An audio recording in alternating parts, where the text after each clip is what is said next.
What's up, everyone? This is the Denning Podcast, and I am your host, Jake Denning, where it's my goal to bring on some of the best individuals in the alternative music scene and beyond and have a fun and engaging conversation.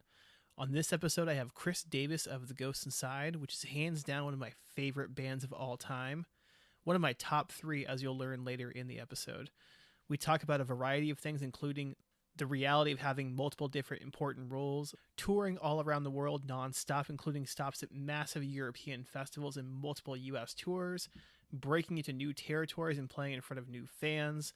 Also, we dive into their sixth full-length titled Searching for Solace, which is out now on Epitaph Records, which featured a great handful of fantastic producers.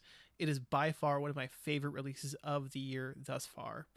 Other fun topics include how awesome it would be to see The Ghost Inside on the next Emo's Not Dead cruise in 2024, the continued collision of the country and rock universes, how drummer Andrew Tukazik needs a podcast, and more. It was one of my favorite conversations I've had in quite some time, and I'm excited to share it with everyone. I've definitely appreciated the kind words as I've gotten this podcast off the ground, and I'm continuing to ask that if you're liking what I'm doing here, definitely give this podcast a follow wherever you like to podcast and tell a friend, as that's a huge way to get this show in front of new people. With all that out of the way, I'm excited to share my chat with Chris Davis of The Ghost Inside. Enjoy. Yeah, I'm good. Dude, it is, 8 o'clock right now over in, where you're at?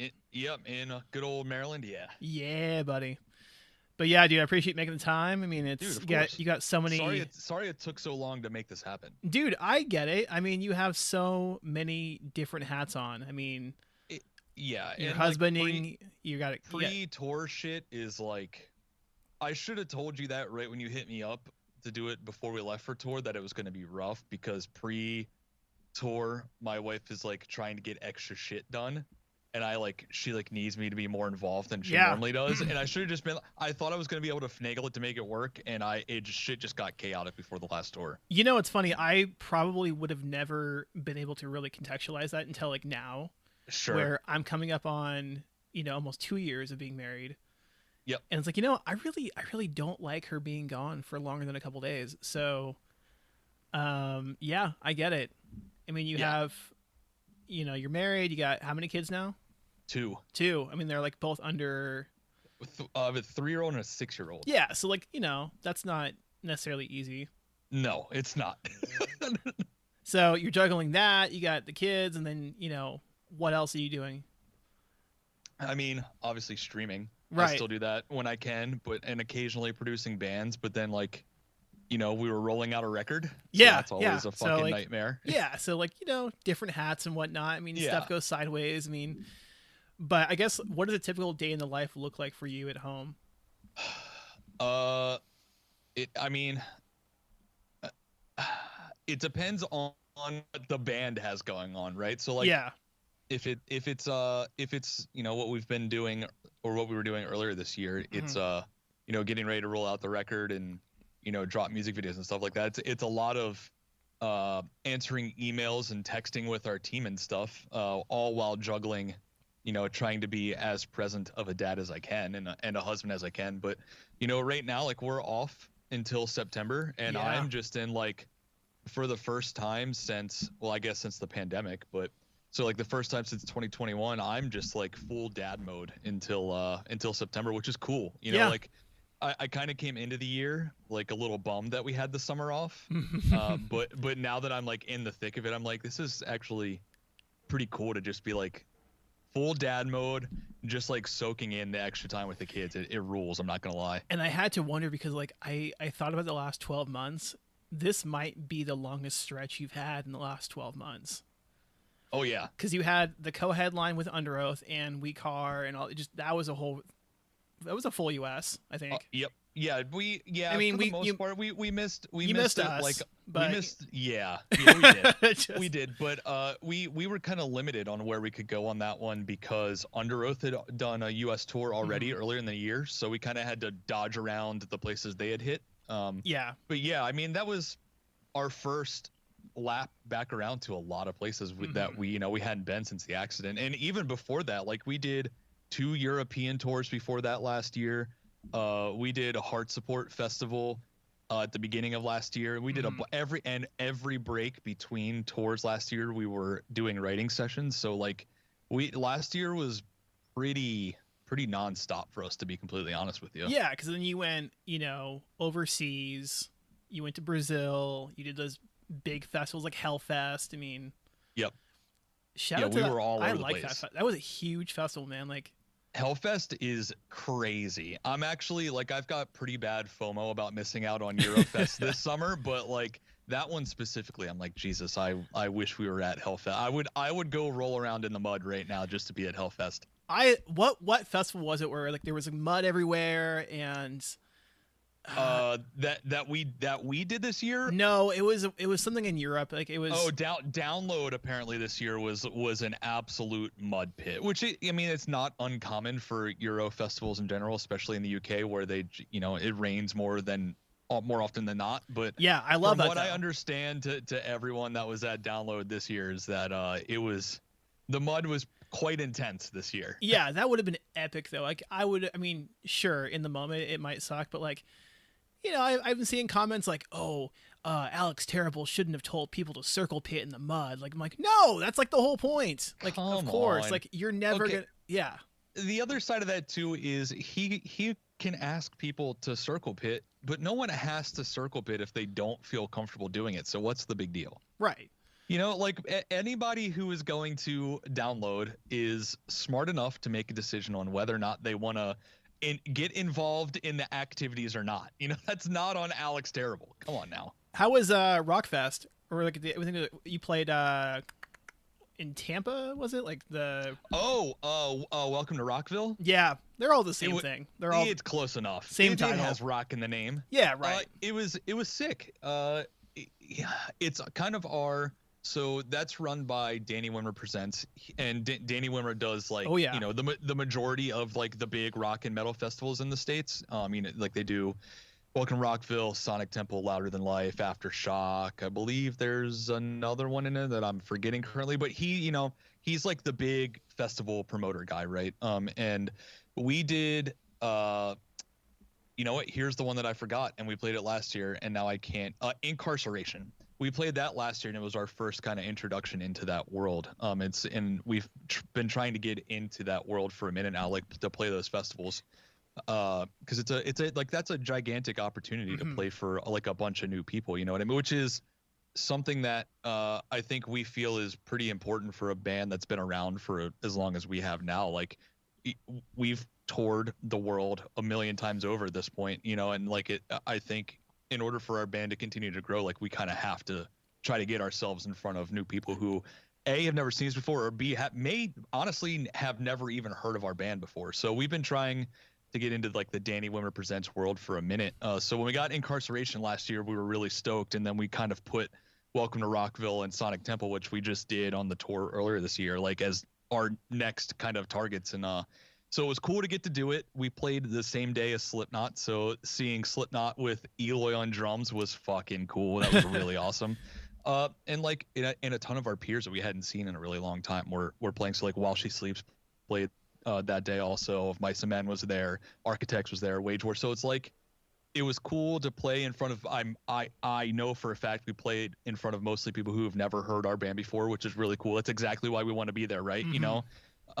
And then at the same time, just like getting to bro down with like some of our best friends that we haven't seen in forever, and like making new friends. Like we hung out most of the night with. We happened to be parked right next to Breaking Benjamin, who is one of my favorite bands of all time, and so we like put some picnic chairs out like between the buses and hung out with them for a couple hours after the fest was over, and they're just like the coolest dudes. And like that to me is like stuff that will never get old, like going to these festivals and like mingling with the bands that are like part of the reason that I even get to do this in the first place. Like that'll never be lost on me. That's always going to be like super exciting and cool. You know what I mean? Yeah. It feels very much so like total achievement hunter where you're tapping into these new fans. I think if I'm not mistaken, Wash It Away went #1.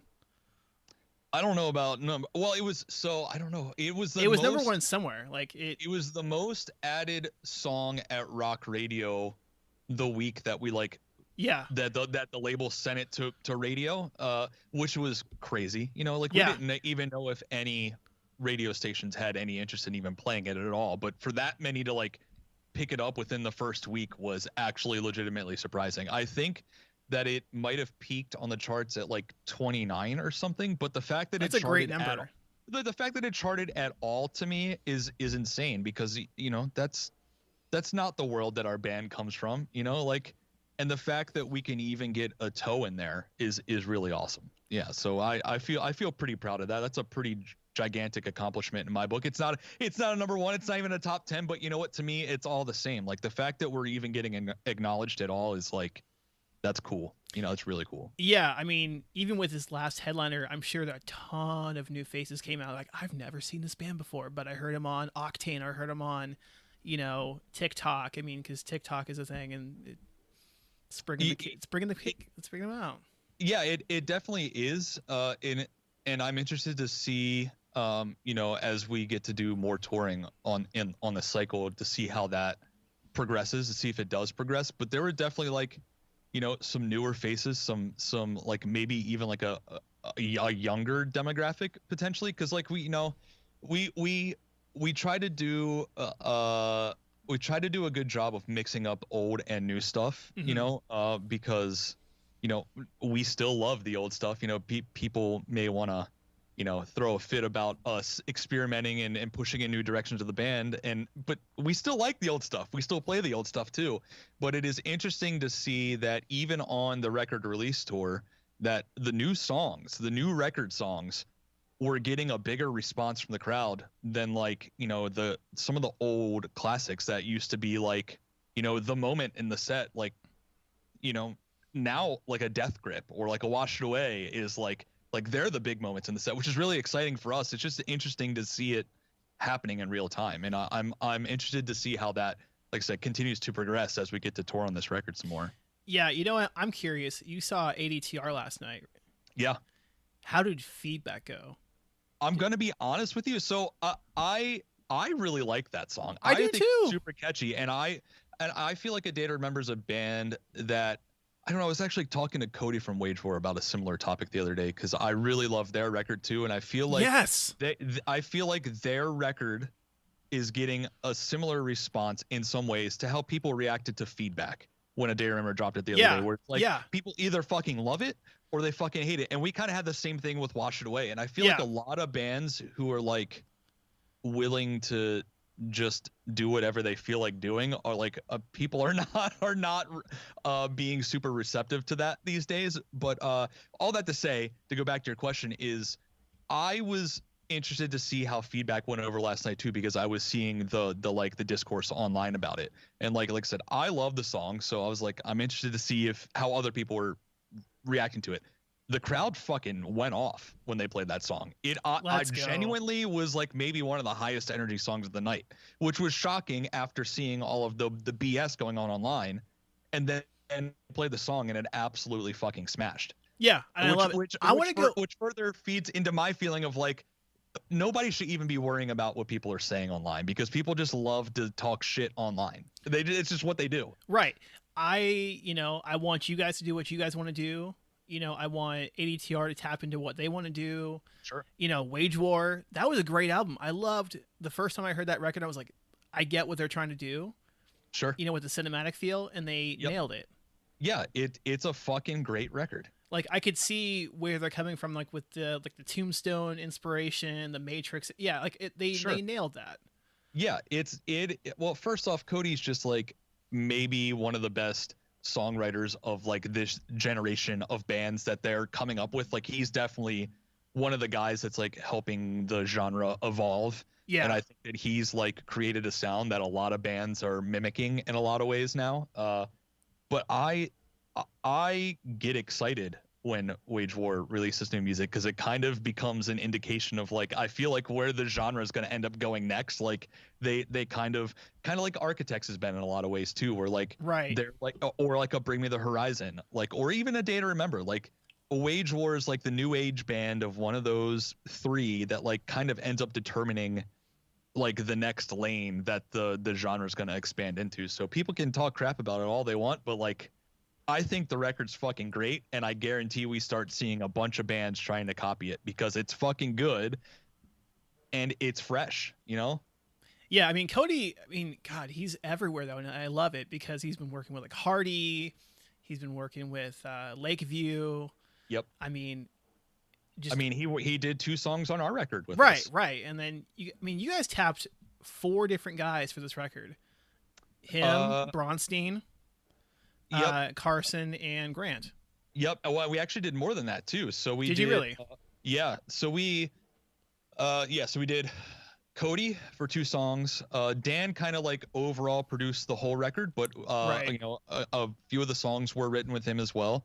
And then we did a song with Grant and Carson, and then we did the song "Earn It" with Tyler Smith, Yeah, who buddy. does like Falling in Reverse and Yep. like I Yep. Prevail. And then we also did Secret with Josh Gilbert and Joseph McQueen. And then that may have been it that made it to the record, but we did some writing sessions with a couple other guys who also, we have like, there's like 4 or 5 songs that are also awesome that just didn't make the record because we didn't have time to get them like over the finish line to a point that we were like, you know, they felt like completely finished songs to us. They're like, you know, 70% of the way there or whatever. Yeah. That could come up again for the next record, but yeah, Or a we deluxe edition in like a year. maybe, yeah, potentially, you know, I wouldn't say that that's off the table. There's no plans for that as of right now, but like if we decided to do that, like we're definitely most of the way there already because we have some like leftovers that we could go back and Yeah. like kind of get the rest of the way there for sure. But even like a standalone single too is fine.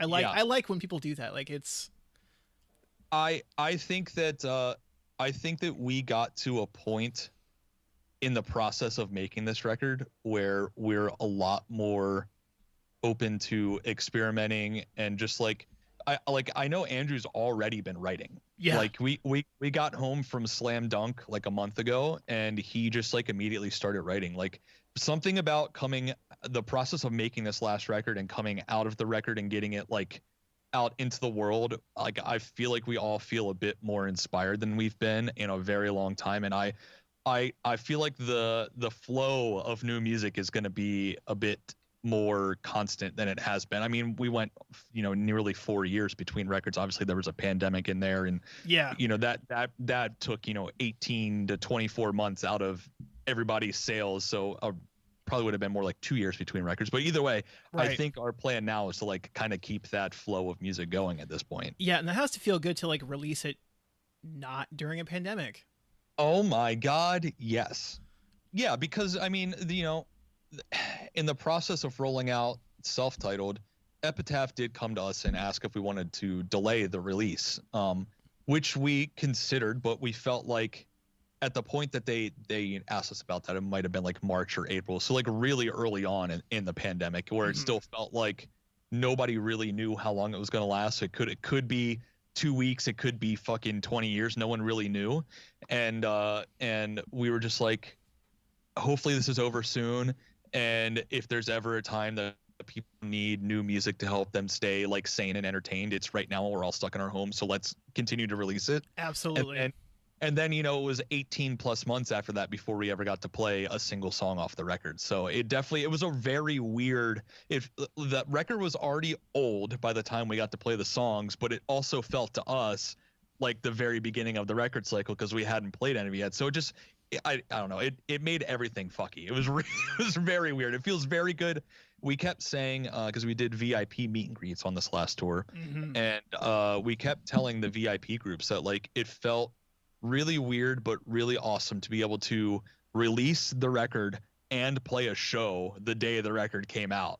Like it felt much better to do that than to be stuck in our home and not be sure we were ever going to play a show again.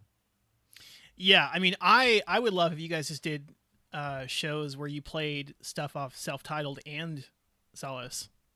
I would love that too, because I think the unfortunate thing is there's going to be, you know, 70% of self-titled that we'll just never play live just because we miss so much of the opportunities to like tour that record because of the pandemic.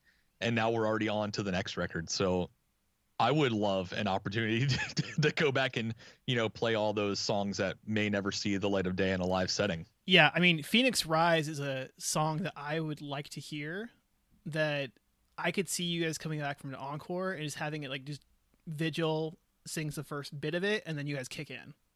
That actually is a very good idea. And that is the song that, so there's 2 songs specifically, like I would love to play that whole record, but there's 2 songs specifically that I've been championing, like trying to get into the set, and it's Phoenix Rise and Begin Again.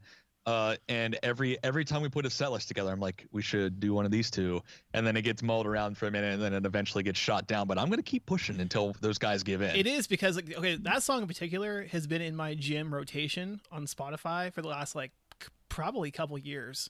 Sure. And like, they need to really play that, but like, I'm also not going to be upset if I hear like a Provoke or, sure, you know, like, yeah. So you really can't lose in that situation. It's like a what is it?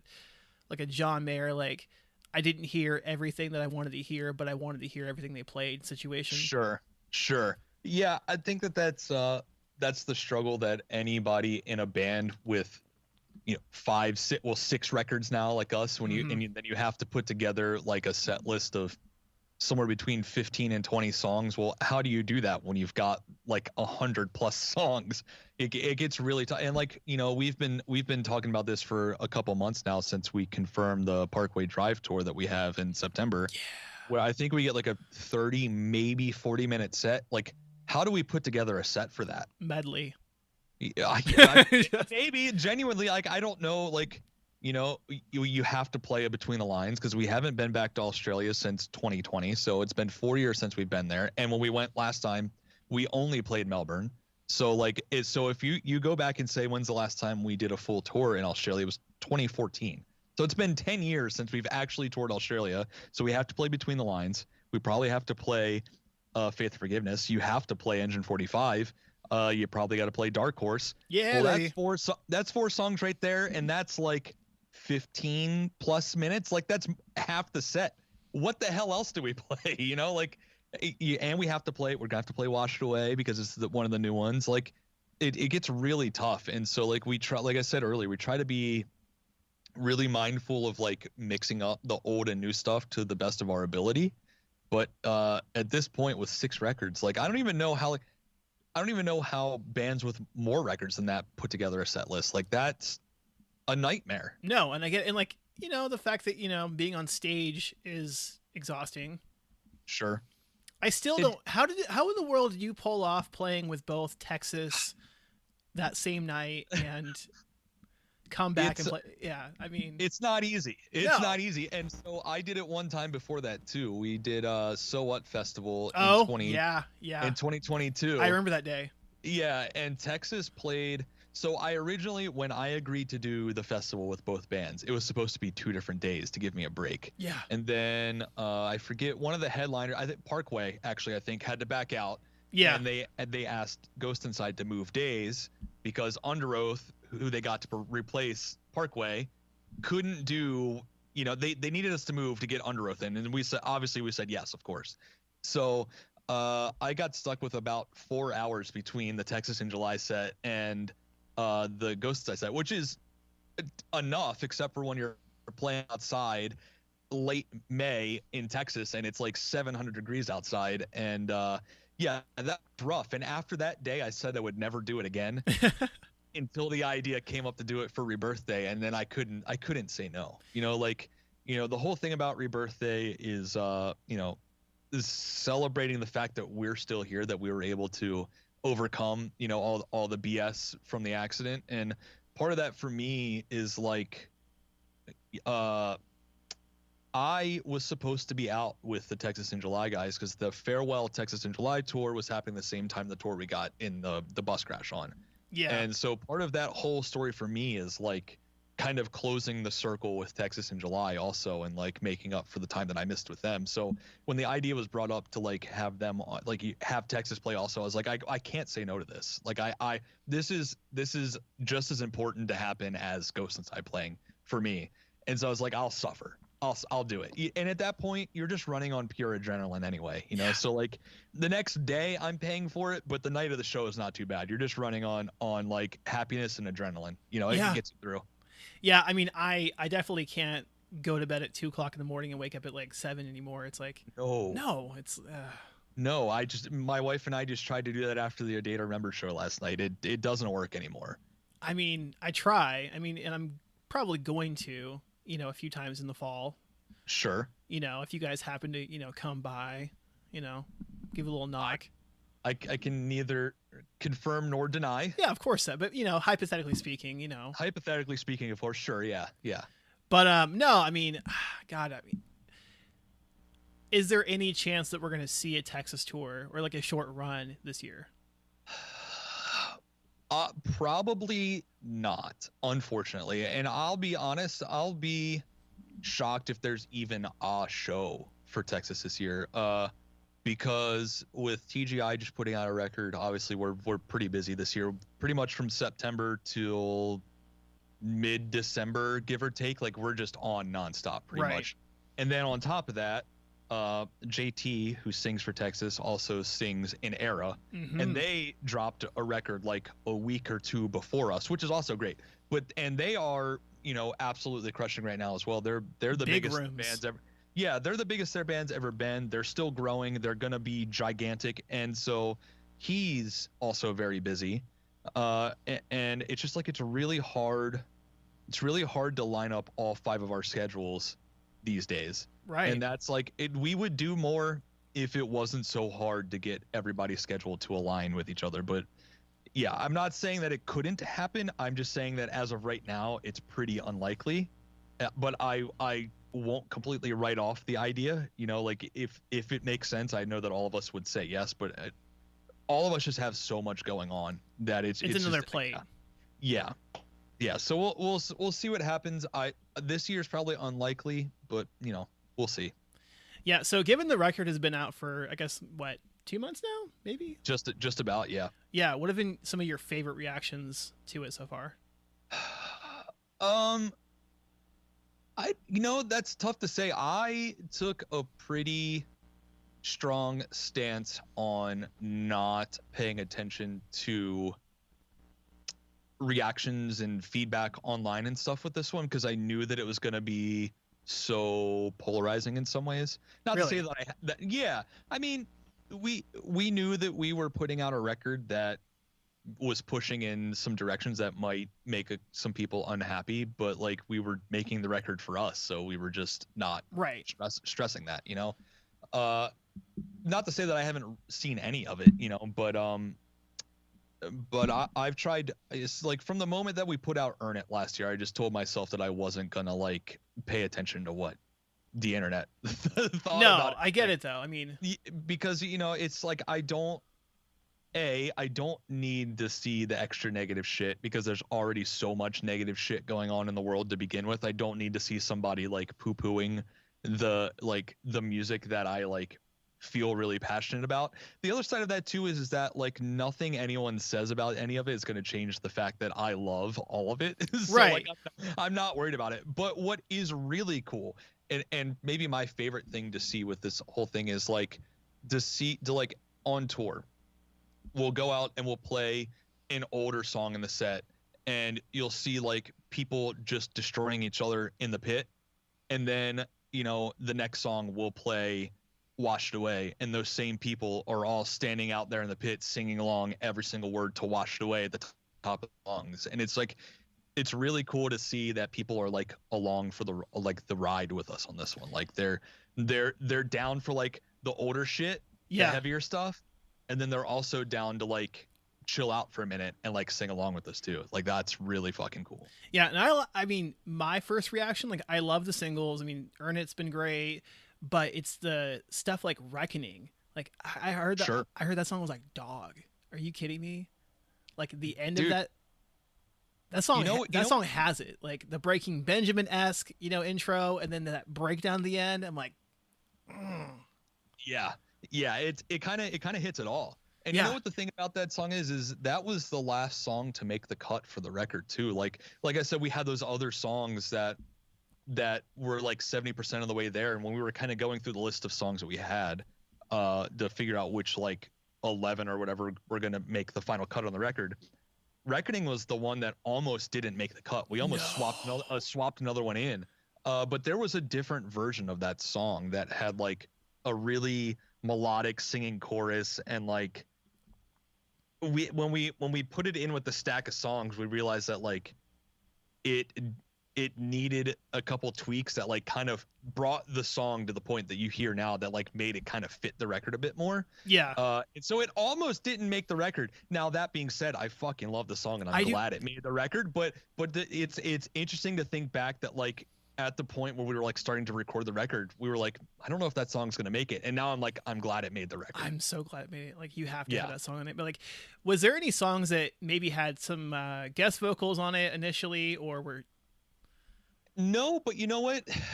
There was a point where we had started talking to a couple people, and maybe we didn't actually reach out to the guys, but I know that we were pretty actively talking about a couple different guest vocalists, and then we just started like plowing into the record, and it just felt like the songs were coming together so well just with Vigil that we were just like, maybe we just leave it alone for this one. But like, there were a couple, and I still in my head like can hear Sam Carter all over Split. And I'm like, man, I would have been cool. I think the song is perfect how it is, but I still feel like it would have been cool to hear him on that one. And he is one of the guys that we had talked about. Like we should hit up Sam and see if he'd be down to do something on one of the songs on the record. But like I said, at some point, we went from talking about it to just like strictly business mode and getting the record tracked and like finished writing everything. And at some point we got like 90% of the way through tracking the record and went, oh yeah, we never really talked anymore about guest vocalists, but the record is also just like feels kind of perfect how it is, you know, like maybe we just leave it alone and just put it out. You know, here's the thing, deluxe edition, maybe we get a remix with him on. Yeah. There was a point in the vocal tracking process where the last little one-liner before the last breakdown on the song, the way Vigil tracked it, and there was like this distortion effect on it, it almost kind of sounded like Sam for a minute. And ever since then, I was like, Sam should be on this song.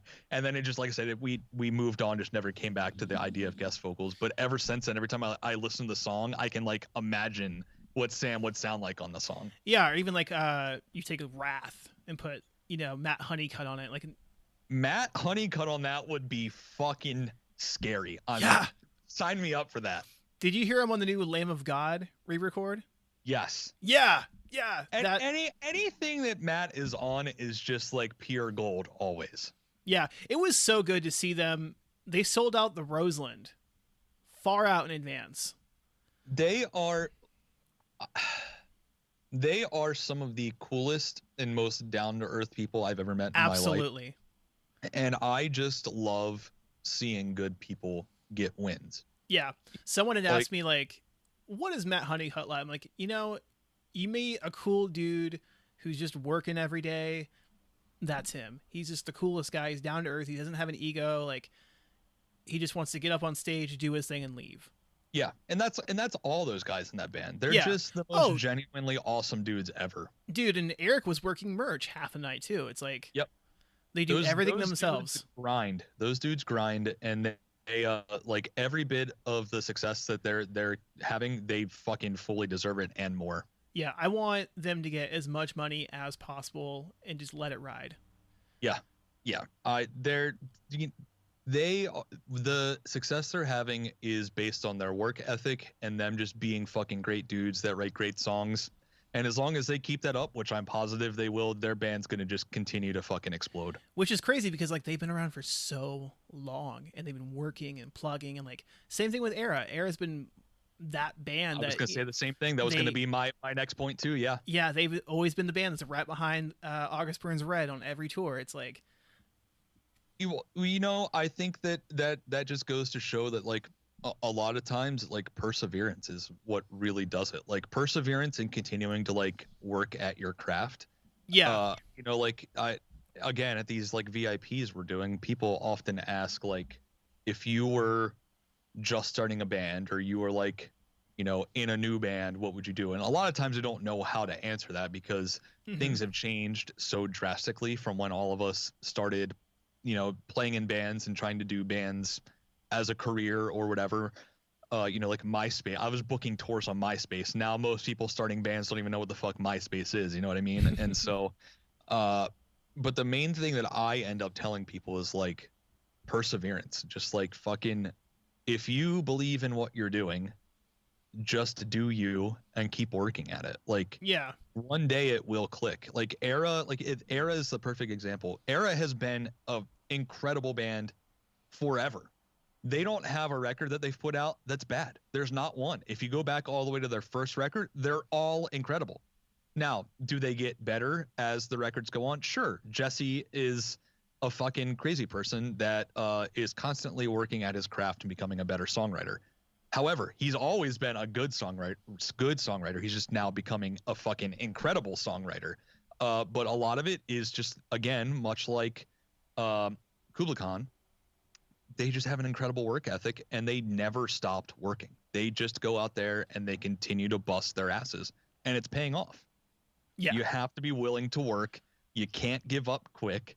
You have to persevere. Well, it's like also like an attention economy too. Like, what is it, Gary Vaynerchuk, whatever it says. Like, sure. You just have to like put yourself out there, and yep. You know, there's people that would normally, you know, they would like to listen to a band like Era or Kublai Khan, but they've never heard of them before.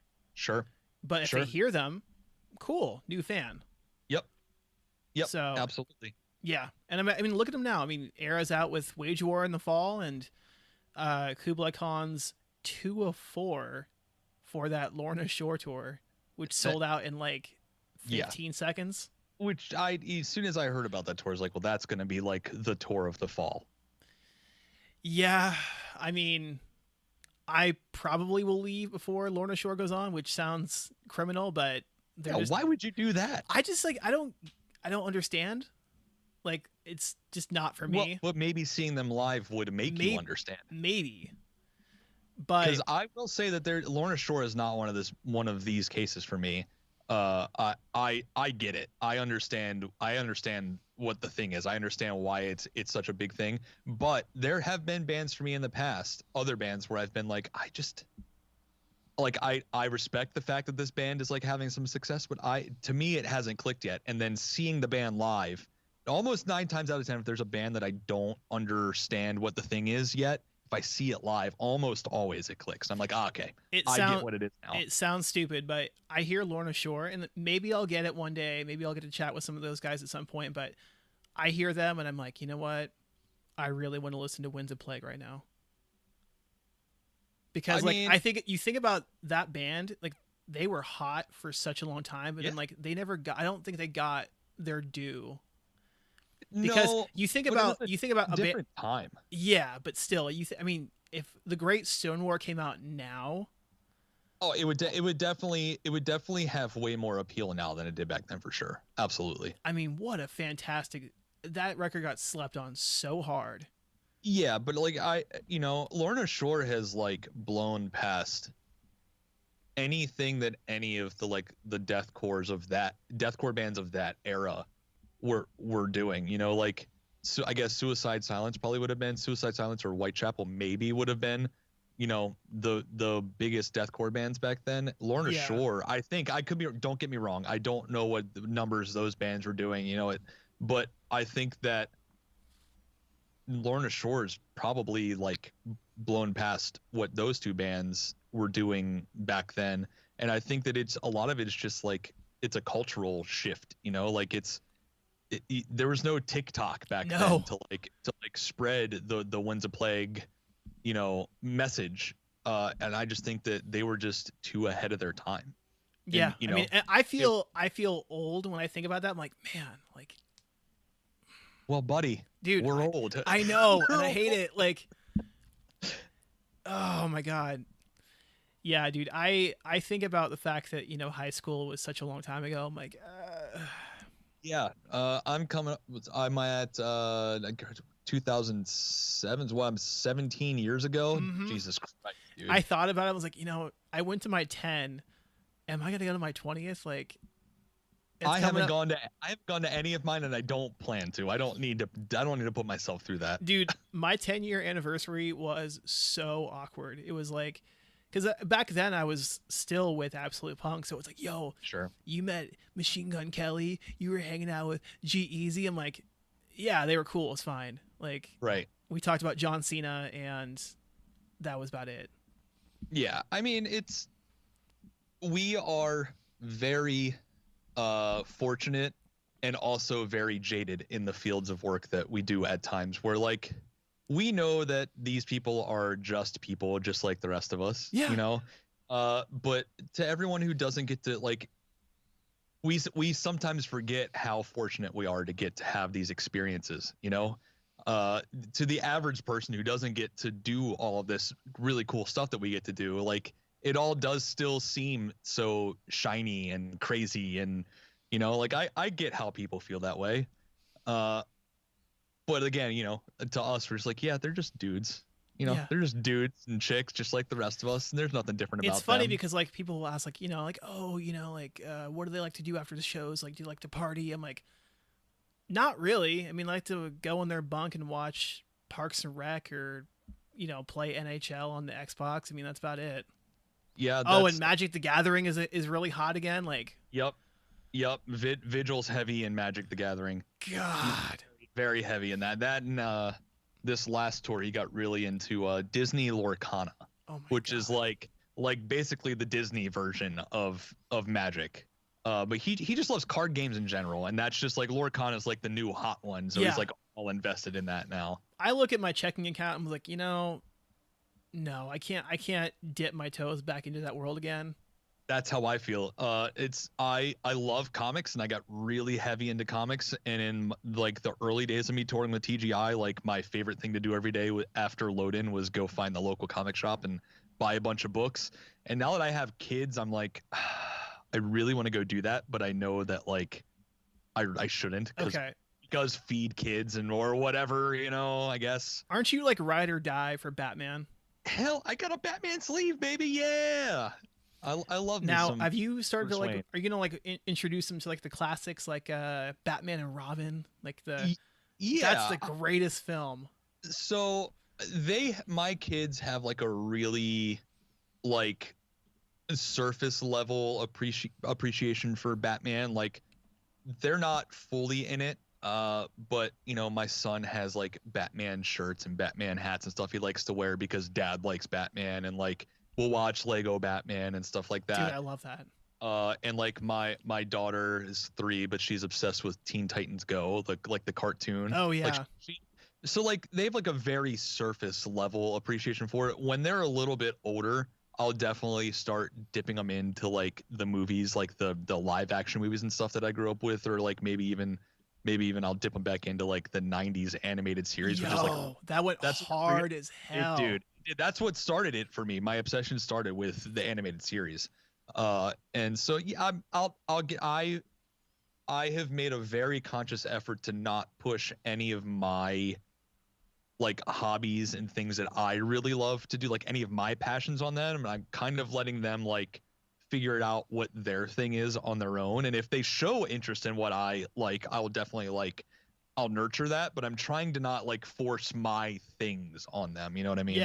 Yeah, for sure. I mean, it has to be super hard though. I mean, yeah, cause I mean, you know, naturally I always want to like, you know, I want my son to grow up and like want to go to like Comic Con with me, and like I want him to want to come here into my studio and like make music with me, but like I only want him to do that if he like wants to do that, though I don't want to like force it down his throat. You know what's what I mean? funny? I was wondering, was Chelsea like in tune with the scene before you guys got married?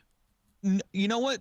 So yes and no. So Chelsea and I, my wife, have we were friends for like the fucking 12 years before we even started dating. And she actually was dating the singer of my old local band before I joined just in July. So, but that to be said, like she didn't really care for the music, but she always came to our shows, you know, like, and she like just like everybody else, like she likes like the A Day to Remembers and like she was really into We Came as Romans for a while, Attack Attack. Like she can get into that stuff, but she mostly likes like pop stuff. Like she's really big into Billie Eilish, which I am too, who is not, but like she more lives in that world of music. But that being said, like she's been to a million shows with me over the years, and like she watched me play shitty VFW hall shows with my old local band, you know, forever ago. So like she's not in tune with the scene, but she's like also down to go to a show and like hang out. But she like understands it. Like it's like because my wife, like, she had never been to a Warped Tour. She's like, oh, I really wish I would have went. And like, then I think Silverstein might have been the first show I took her to. And she's like, huh, interesting. Right. I mean, I feel like Silverstein's a safe like entry point though. Yeah, I mean, yeah. And then I convinced her to go on the Emo's Not Dead cruise this last year. That's sick. And I bet that was fucking fun. Dude, it was insane. I've been poking the bear. I'm like, yo, I told Matt, he did a live recently, like, yo, get the Ghost Inside on, get like, because we all know we know Jim wants to go. Like, I would. Are you a boat guy? I have never done a cruise. Oh, then but you're going to. You're going to. You have. You have. Shiprocked. Dude, you have it with POD. It's POD. You guys, and do you know? Okay, I about lost my marbles recently. POD is playing 10 minutes from my front door in August. Oh shit! Would you like to know which weekend that is? Probably the weekend that you're not there. Exactly. I'm in Las Vegas that weekend on my anniversary. And I'm like, yeah. I was like, no way. Like this is not happening right now. Yeah. So we just did Sonic Temple the same day as them, and Vigil ended up singing Southtown with them. I saw that. And when we accepted Shiprocked. Actually, that day at Sonic Temple, we like officially accepted the offer for the cruise, and but we didn't know who else was doing it. Yeah. And so literally like an hour before the lineup went live, we got the AdMat and we saw POD and we're like, no shit. Well, we'll be doing Southtown every day. Mm-hmm. Fuck yes, this rules. And that album they put out, Veritas, bangs. They're just a fucking great band, and they always have been. And I feel like for some reason they're just like so underappreciated. Yeah, I haven't seen that album on any like mid-year list at all. I'm like, what is wrong with you, Loudwire? What is wrong? Like, well, they're Loudwire. That's what the problem is. It shouldn't be that way though. Like that album, when I got that album in advance, and I was like, yo, they have a Cove Reaper feature on here, and then Cove went off on that too. And I'm like, damn. Yep. They're look, POD is sick, always has been sick, always will be sick. Forever. It's one of the big three. They're just the best. Yeah, absolutely. In my world, big three. We got the Ghost Inside. Oh, come August Burns Red, and POD. Big three. That's the big three. That is my big three. Look, I am wildly I that's a gigantic compliment, but that's a wild big three. I get it. I get the reaction, but yeah, that's quite the spread. It is a spread, but it works. Okay, I'll take it. I feel like that's a huge compliment. We get it though, and we all listen to different things though too. Sure. Like, I mean, 1 minute it's Hatebreed, the next it's Thomas Rhett. Sure. We love Thomas Rhett. Yep. I mean, that's me too. I'll go from listening to, fucking Kubla Khan to fucking Bill Murray to fucking Billie Eilish to Taylor Swift. Dude, I need to get into Bill Murray this summer because that tour sold out in like 10 seconds. They're touring this summer? They're touring with they're doing a headliner with like 408 and somebody.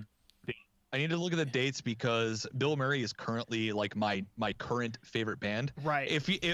If you like gent and you also like country music, their new stuff is like it's perfect. It's so goddamn catchy. This comes back to the Cody verse here. I mean, for lack of a better term, you got Bill Murray. The Cody verse. That's perfect. Yeah.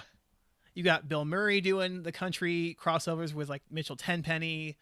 Yep. And then you got, Hardy doing his thing. You got Lakeview doing their thing. Lakeview, dude, Lakeview even got oh my god. Lakeview's incredible. They're going to be doing some big things. Hardy singing. You got Hardy singing on Beartooth songs. Yeah.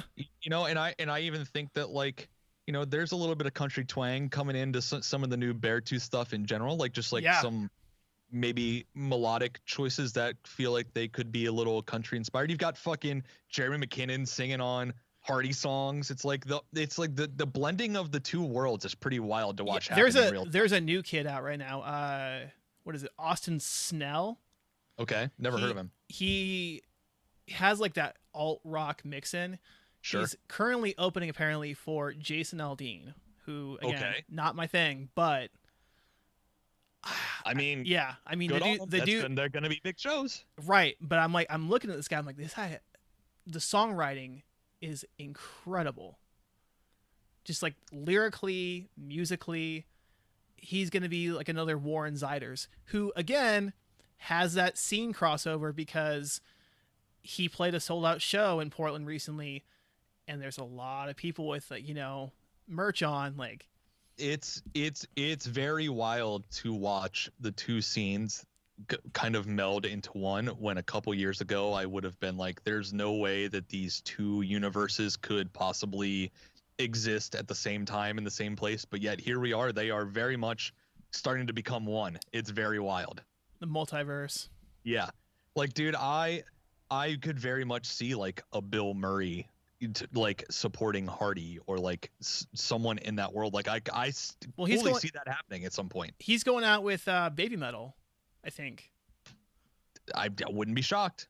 Yeah. Or no, sorry. It's well, maybe. No, he did recently, but he's going out with in Japan, but he's going out with Sleep Token. Right. That's another band. Yeah. But then it's again, his music fits both worlds, where I could see him in the same year doing a Sleep Token tour and a Hardy tour.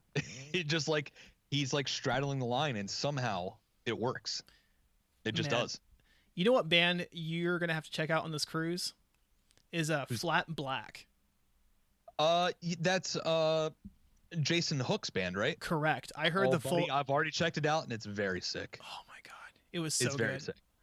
Yeah, I saw that and I was like, that whole record is insane. If like you love Trivium and like Metallica up at that line, like I've only checked out the singles. Oh my god. So this tells me that as soon as we get off of here, I got to go jam the whole record, because I did really enjoy the singles. So because do you have the advance, or do you have?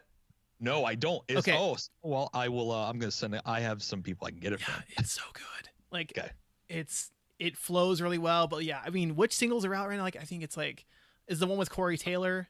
Yes, and then let me look up the name of the one that I saw the music video, and I don't recall. There's like, they're on a rooftop in Vegas, and there's like fire and shit. 1 second, I'm pulling it up right now.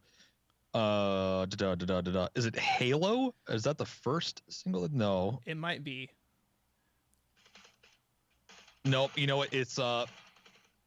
It's Your Lack of Respect, I think is the one. Yeah. And then yes, the one with Corey Taylor, Nothing to Some. Yes, those are the ones I've heard. So Sideways and Villain are like just some absolute rippers. So Jason Hook is like a weirdly underrated songwriter. Like, he's proved time and time again like just how disgustingly talented he is, and I feel like for some reason people just like don't give him the credit he deserves. I had to reread like they were signed to Fearless, and I'm like, who in that camp is getting a raise? Yeah, no joke. What in the world? Like, what a good signing that was. Yes. Like, that's a band that I can see exploding in the next year. Yes. Yeah. Like, is there anyone else that you see, like, other than, like, Flat Black is going to do their thing? Bill Murray is headlining some medium-sized rooms. I think Bill Murray's going to, like, take off. Yeah. I think that they've,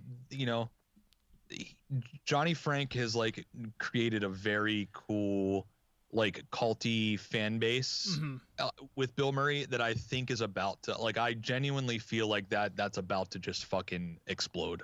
Yeah, it's like a brand, but it's like authentic.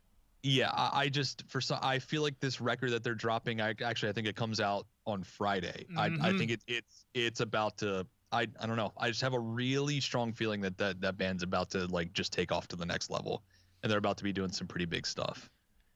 Oh man, dude. I think it's been about an hour now. I think. Yep. Where are you at right now with time? I'm good. I can go till whenever.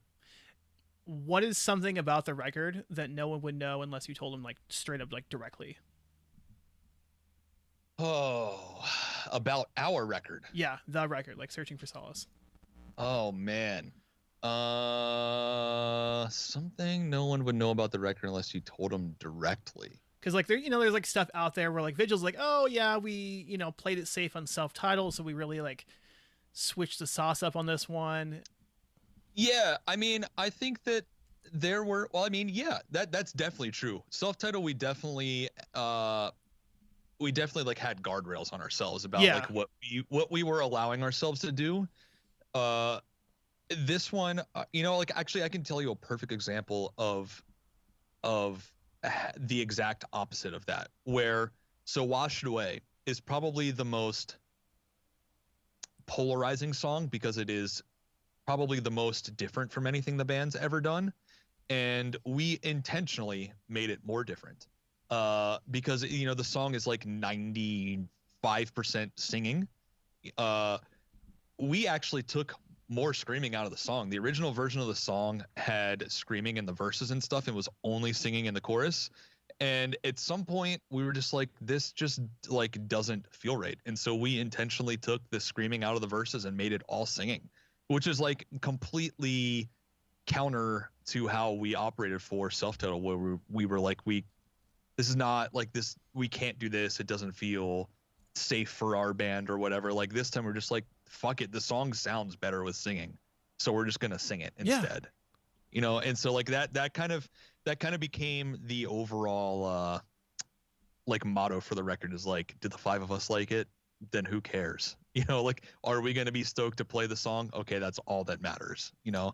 Whereas with Self-Titled, I think Vigil's definitely right. Like we for sure played it safe in a lot of ways because I don't know if it was fear or if it was lack of confidence, or if we just felt like we just had like more of a specific defined mission with like the quote unquote comeback record, where we just had to like do like the next step after Dear Youth, where as with this one we're just like, it's time to just write the record that feels right to us, you know what I mean? But you know, I think if Washed Away was on Self-Titled, we probably would have done the opposite, put more screaming, less singing, where with this record we're just like, it just feels more right to be sung, so we're just gonna sing it and we're not gonna worry about what people think about it, you know what I mean? So you never know what you guys are gonna come out with. Like, it could be crushingly heavy, it could be you know, hook, well, you know.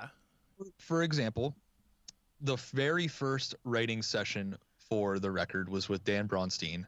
The first day, literally the first day, Going Under was written. The next day, Wash It Away was written. Then they went and worked with a couple other guys for a few days, went back to Dan for a day and wrote Wrath. Like but that's like, we went from like a more classic TGI song with Going Under to the next day writing Wash It Away, to the next day after that writing possibly the heaviest song on the record with Wrath. Like we're just writing what feels right, and we're just like, there's just no rules. If the five of us like it, that's what we're gonna do, and that's that. Right. And like, I feel like that's how I would describe the record as a whole, is like there's something for everybody, regardless like when you got into the band. I would also agree with that. I think that there's like plenty of the band's DNA for somebody who like maybe came from like the Returners, Get What You Give era. There's still plenty of that, you know. And I think that lyrically that lives in every song. Like the ethos of the band is still there. Nothing about the message of the band has changed in any way. And musically speaking, I think the DNA is still there, but there is plenty of fresh stuff for people who are just coming into the band. There's plenty of ass beater songs for people who just like that side of the band, and then there's more melodic stuff. Like I really do agree that I think that this record gives every corner of the fan base something. Yeah, or you could be like me and just like all of it. I mean, this is the most proud of a collection of songs that I've been a part of creating I've ever been in my entire life. Like I love this record more than anything I've ever been a part of creating in my entire life. Which is the goal. Musically speaking, obviously I love creating my kids and I love my children, but musically speaking, this is my favorite collection of music I've ever been a part of ever. I'm super proud of it. I think that we really, really, really pushed ourselves in a lot of ways with this one, and yeah, I'm just super proud of it.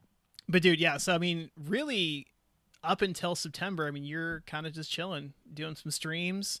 Yep, streaming. You know, we've tossed around the idea of maybe getting together and just since Andrew is like very in the creative headspace and he's already writing, like maybe we'll just start getting together and working through some songs. We won't start working on the next record for probably a year and a half, 2 years, but you know, yeah, please don't. Yeah, we're not rushing into that. But we have downtime. Maybe we'll just start stockpiling ideas for the next record. So it is downtime, and we're enjoying our downtime because we worked our asses off last year, and come September we're going nonstop till the end of the year. But we're just going to try to be more proactive about preparing for the future than we were, out of self-titled coming into this record. It kind of took a minute to get the juices flowing again. And like I said, when Andrew's got the creative juices flowing, we might try to take advantage of that while we can and get together and see what happens. But Speaking other than that, I'm in dad mode. Yeah. Coming back to big three, I mean, you're wrapping up the year on Christmas Burns Red. Oh yeah, baby. Yeah, baby. That's like right in your backyard too. It is. Yeah, it's like a little over an hour away from home for me, but that, because of being in Texas in July, like that, I consider Lancaster like my second home. So that is home for me. Like so many of my friends and people I've spent, countless days and years of my life with all live in Lancaster. So that literally might as well be my home. That is not Portland at all. It is No. It is completely the opposite. It almost is as opposite as you can get. Yes. I was completely thrown off when I came over there. I'm like, oh boy, this is not. It's a different world. Amish town. Yeah. You go from hippie town to Amish town. Yeah, it is. It's a great place though. I can see why people move there.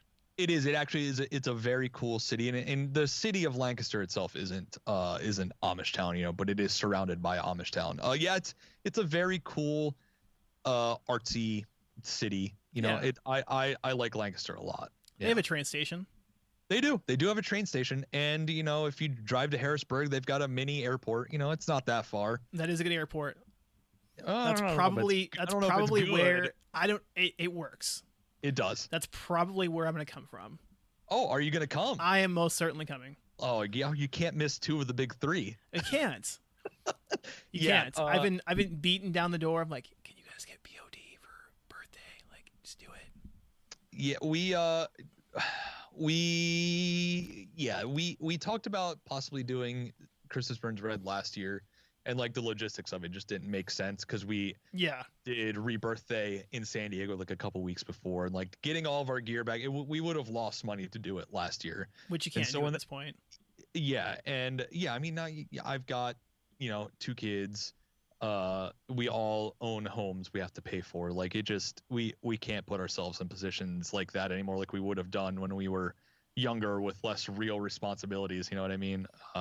But when it came up this year, we didn't want to tell them no 2 years in a row. So we're like, all right, we'll figure out how to make that happen. And it's only going to get better too. Yeah, hopefully. We're getting a lot of fun times, and we have this. We have, Burns right at the end of the year. I mean, hopefully we can get you guys on this cruise for next year. I mean, that would be fucking sick. Dude, it was the craziest thing. Let me just say that, like, I also love everything that Matt Cutshall does. Yeah. The video he put out the other day with Under Oath, with him being like the creepy fan that like was stalking them in the cabin and shit. I love everything he does. If he ever sends an invite to go do their cruise, I will be so stoked. Believe me, the chat threads that he does, like the name pops up a lot. He's like, I keep hearing about the Ghost Inside. Like, should I check them out? I'm like, yes, go check them out. Hey Matt, please check us out. I'm a big fan. Because I told my wife this. I'm like, this is the closest thing you're gonna get to a Warped Tour, period. Yeah. Because you had Under Oath. Yep. August Burns Red. Yeah, he's like really tapping into like the people of our age that are very much pining for the days of Warped Tour. Well, and that wasn't even like the original lineup too. Under Oath tapped in as a last minute fill-in. Right. So, but it was like, Yellow Card, Mayday Parade. I mean, good God, it was like Devil Wears Prada. Yep. Like, that was like best case scenario. It's like Warped Tour the cruise is basically right. It was. What it is. Yeah. Like nothing better than waking. Oh, Senses Fail was on.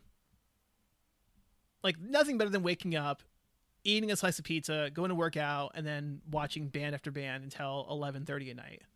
Dude, I would do that in a heartbeat. I'm so stoked for Shiprocked, but I would Yeah, emo's not dead. Matt, that hi, is, we're here. We'd love to do it. it is, yeah. I really hope that he figures it out with you guys because I mean, you guys are open February. I would hope. Yeah. As of right now, there we go. Yep. Actually, as of right now, we have nothing next year other than Shiprock. I mean, yeah, that's all I can say at the moment. Yeah. But nothing confirmed next year other than Shiprocked. So the offer's ready. Let's go. Yep, Matt. Because there's nothing more than I want than to drink a pina colada with all of y'all. I'll be more than happy to have a bunch of tropical drinks with you, my friend. We'll do it before then, though. Okay, perfect. All right, dude. Hey, appreciate you. It's been fun. My pleasure, man. We'll do it again sometime. Literally anytime. I love doing podcasts. I love shooting the shit and talking about this kind of stuff. So literally anytime you want to have me, I'm always down. Maybe we'll bring on Andrew sometime. That would be fucking incredible. Let's do it. I wish we need to get Andrew back on like TikTok or something because so part of it I think with him for a while is that when he moved into his new house, he didn't have his studio and everything set up, and I helped him get it reset up fairly recently. So I think that we can get him back to doing the content game. I had this idea for a podcast. It would be him, Rory from Inner Shikari. Oh no. And oh my god. Not Billy, but Josh from Silverstein. Oh my god. Yeah, right. Yeah. Three of the funniest people I've ever met in my entire life. Yeah, that would be in the same room. Gold. Right. Oh my god. You should figure out how to make that happen because I feel like that would be crazy. That is a hot Patreon waiting to happen. Yes, it is. Cash in, baby. Cash in. And you know he'd crush that. Yeah, absolutely he would. Like, what would it be called? Like, it would be something just ridiculous. It would be the most ridiculous thing you've ever heard in your entire life. Yes. I can guarantee you that much. Something food related, I'm sure. Like, probably. What is like Josh's Instagram is Tour Beard, right? Yeah. Yeah, they'll come up with something fucking absolutely psychotic. I'm trying to think from Andrew's point of view what he would come up with, and I'm sure it would be the most ridiculous thing ever.